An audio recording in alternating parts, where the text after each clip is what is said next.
తాడిపత్రిలో మరోసారి ఉద్రిక్తత. మాజీ ఎమ్మెల్యే కేతిరెడ్డిని అడ్డుకున్న పోలీసులు.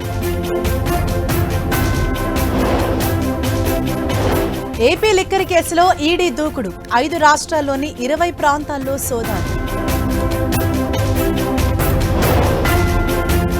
జీఎస్టీ సంస్కరణలతో ప్రజలకు లాభమన్న పయ్యావుల. కొనుగోలు శక్తి పెరుగుతుందని వెల్లడి.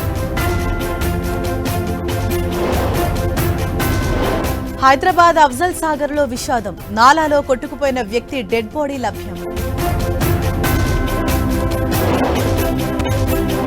శంషాబాద్ లో అక్రమ నిర్మాణాలపై హైడ్రా కొరడా.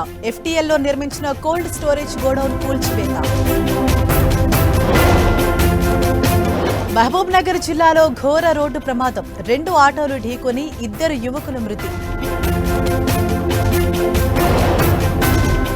రాహుల్ ఓట్ చోరీ ఆరోపణలపై బీజేపీ ఆగ్రహం. నేపాల్ తరహా పరిస్థితులు సృష్టించే ప్రయత్నమంటూ ఫైర్.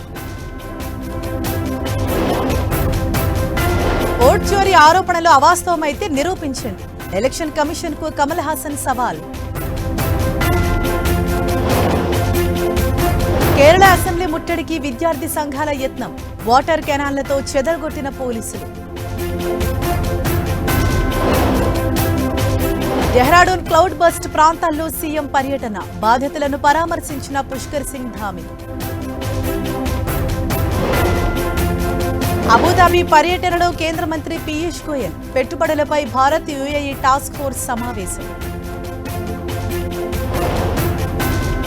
లాభాల్లో ముగిసిన స్టాక్ మార్కెట్లు. 83,000 పాయింట్ల ఎగువకు సెన్సెక్స్.